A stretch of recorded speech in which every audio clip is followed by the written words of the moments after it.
በዛሬው ዕለት የኢፌዴሪ ጠቅላይ ሚኒስትር ዶክተር አብይ አህመድ በኦሮሚያ ክልል በቦረና ዞን የተለያዩ የልማት ስራዎችን ጎብኝተዋል።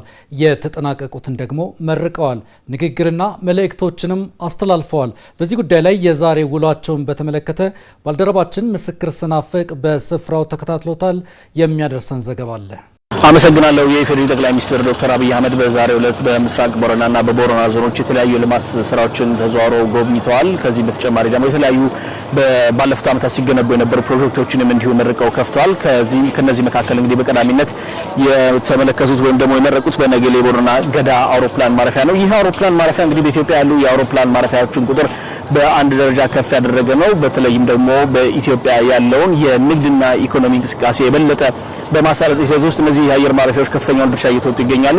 በአንድ በኩል የንግድ እንቅስቃሴውን፣ በሌላ በኩል በህዝቦች መካከል ያለውን ትስስርና አብሮነት ለማጠናከር ትልቅ ድርሻ ይኖረዋል ተብሎ የሚጠበቅ ነው ይህ የአውሮፕላን ማረፊያ። እንግዲህ ከዚህ በተጨማሪ ደግሞ የኢትዮጵያ አየር መንገድ 24ኛ የሆነውን የሀገር ውስጥ መዳረሻ የበረራ መዳረሻውን ነው በዛሬው ዕለት እንግዲህ ያስጀመሩት የኢፌዴሪ ጠቅላይ ሚኒስትር ዶክተር አብይ አህመድ። በኢትዮጵያ ይህንን እንቅስቃሴ አጠናክሮ መቀጠል ያስፈልጋል። በተለይም ደግሞ የአውሮፕላን ማረፊያ ጥያቄዎች ከዚህ ቀደም እንደምናስታውሰው በጣም በብዙዎች ዘንድ ይነሳል። ስለዚህ ይህንን ምላሽ ለመስጠት በጥናት ላይ የተመሰረተ ስራ መስራት እንደሚያስፈልግም የኢፌዴሪ ጠቅላይ ሚኒስትር ዶክተር አብይ አህመድ በዚህ የአውሮፕላን ማረፊያ ምረቃ መርሃ ግብር ላይ አንስተዋል። እሳቸው እንዳሉት እንግዲህ የኢትዮጵያ አየር መንገድ አንደኛው ሌላኛው ቀጣዩ ስራ በተለያዩ ሀገሪቱ አካባቢዎች ያለውን የዚህን ፍላጎት መሰረት ያደረገ ጥናት በማድረግ ምላሽ ለመስጠት መስራት ይገባዋል የሚል ሀሳባቸውን አንስተዋል። እንግዲህ ይህ አካባቢ ባለፉት ዓመታት በተለይ እንደሚታወቀው በከፍተኛ ደረጃ በድርቅ የተጠቃ አካባቢ እንደነበር እናስታውሳለን። ከዚያ በኋላ ግን ይህንን ታሪኩን ለመለወጥ የሚያስችለውን ስራ የሰራ አካባቢ ነው። በተለይ ደግሞ በባህል በጣም ጥብቅ የሆነ አካባቢ እንደሆነ ይታወቃል። የኦሮሞን ባህል በማስጠበቅ ውስጥ የገዳን ስርዓት በመጠበቅ ውስጥ ትልቅ ድርሻ ያለው ህዝብ ነው የቦረና ህዝብ። ለዚህ ህዝብ ልማትና እድገት ይገባል የሚል ሀሳባቸውን ጠቅላይ ሚኒስትሩ በዚሁ የምረቃ መርሃ ግብራቸው አንስተዋል። በዛሬው ዕለት ቀደም ሲል እንዳነሱት በጣም በርከት ያሉ የተለያዩ መሰረተ ልማቶችንም መርቀው ያስጀመሩበት ሁኔታ ነው ያለው። በዚሁ የኢፌዴሪ ጠቅላይ ሚኒስትር ዶክተር አብይ አህመድ ባደረጉት የተለያዩ የመሰረተ ልማቶች ጉብኝትና ምረቃ መርሃ ግብር በዋናነት የሚነሳው እንግዲህ ሁለት የውሃ መሰረተ ልማቶች ይገኙበታል። ይሄ አንዱ በመጠጥ ውሃ አካባቢው ያለውን በተለይ የምስራቅ ቦረናም የቦረናም ዞን የውሃ ፍላጎታቸውን ለማሟላት የሚያስችል ሰፋፊ ስራዎች ሲሰሩ ቆይተዋል። በሌላ በኩል ደግሞ ይህ አካባቢ እንግዲህ በውሃ አጠርነት ይታወቃል። የዛሬ 3 ዓመት እንደምናስታውሰው ከፍተኛ የሆነ ድርቅ ተከስቶ በእንስሳት ሀብት ላይ ትልቅ ጉዳት ማድረሱ አይዘነጋም። ያኔ በወቅቱ ኢትዮጵያውያን ተረባርበው ለቦረና ህዝብ ድጋፍ አድርገዋል። መንግስት በወሰደው እርምጃም ከዚያን ጊዜ ጀምሮ ይህንን ችግር በዘላቂነት መፍታት የሚያስችሉ ስራዎች ምንድናቸው በሚለው ዙሪያ ላይ ጥናትን መሰረት ያደረጉ ስራዎች ሲሰሩ ቆይተዋል። የነዚህን ጥናትን መሰረት ያደረጉ ስራዎች አንደኛው የሰፋፊ የሚባሉ የውሃ መከተር ወይም ደግሞ የግድብ ስራዎች ይገኙበታል። እነዚህ የግድቦች ደግሞ በአንድ በኩል አካባቢው የአርብቶ አደር አካባቢ ነው። ነገር ግን መሬት ምቹ የሆነ መሬት ስላለው በአርሶ አደርነት መሳተፍ ቢችል ትልቅ ውጤት ማምጣት የሚያስችሉ የልማት ስራዎችም ዛሬ የታዩበት ነው ብሎ መውሰድ ይቻላል። በጣም ትጉ የሆነ ህዝብ ነው። ለስራ ለአካባቢው ያለው ፍቅር የተለየ ነው። ስለዚህ ይህንን ውጤት ያሳየበትን አጋጣሚ ተመልክተናል። በጣም ሰፋፊ የሚባሉ የእርሻ መሬቶችን እንዲሁ በክላስተር የለሙበት ነው።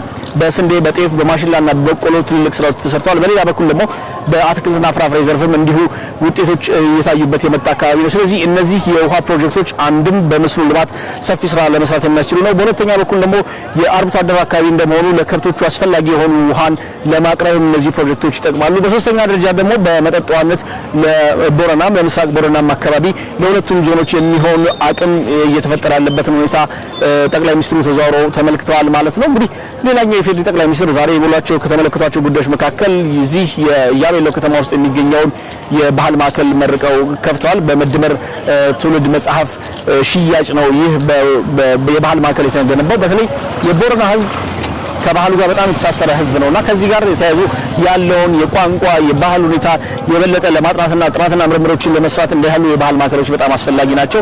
ከዚህ ቀደም እንግዲህ የኢፌዴሪ ቀዳማዊት እመቤት ዝናሽ ታያቸው ይህንን መሰረት ድንጋይ ማስቀመጣቸው ይታወሳል። ከዓመታት በፊት መጥተው አሁን ይህ ባህል ማዕከል ተመርቆ ለአገልግሎት ክፍት ሆኗል። የኢፌዴሪ ጠቅላይ ሚኒስትር ዶክተር አብይ አህመድ ናቸው ዛሬ ለአገልግሎት ክፍት ያደረጉት። እነዚህን ጨምሮ እንግዲህ ጠቅላይ ሚኒስትሩ በርከት ያሉ የተለያዩ የልማት ስራዎችን ተዘዋውረው ተመልክተዋል። በሄዱባቸው አካባቢዎች ሁሉ ደማቅ የህዝብ ክብርና ፍቅር ተቀብሏቸዋል።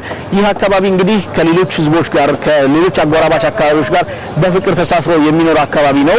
አካባቢው በተለይ ደግሞ ጠቅላይ ሚኒስትሩ እንዳነሱት የውሃ አጠር አካባቢ እንደመሆኑ በችግር ውስጥ በሚፈተንበት ወቅት ቀየውን ለቆ ባለመውጣት ተስፋ ባለመቁረጥ ያለውን ችግር ከሌሎች ኢትዮጵያውያን ወንድሞቹ ጋር አብሮ በመሆን በመሻገሩና ለዛሬ በመብቃቱ ያላቸውን ደስታ ገልጸዋል። ነገር ግን ይሄ ስራ የሚያኮራራ ብቻ አይደለም፣ ቀጣይ ስራዎችም የቤት ስራ የሚሰጥ ነው። አካባቢው ያለውን የተፈጥሮ ጸጋ የበለጠ መጠቀም ያስፈልጋል። ይህንን ለማድረግ ደግሞ በተለይም ደግሞ የተለያዩ ስራዎች አሁን የተጀመሩ ስራዎችን በተለይ ከውሃ ጋር ተያይዞ የተሰራው ስራዎች፣ ከግብርና ጋር ተያይዞ ያሉ ስራዎች፣ ከመሰረተ ልማት ጋር ተያይዞ ያሉ ስራዎችን አጠናክሮ መቀጠል እንደሚያስፈልግም ጠቅላይ ሚኒስትሩ አንስተዋል። በአጠቃላይ እንግዲህ በጣም በርከት ያሉ ጉብኝቶች የነበሩበት ዕለት ነው ብሎ መውሰድ ይቻላል። ይህን ይመስላል በእኔ በኩል ያሉት መረጃዎች።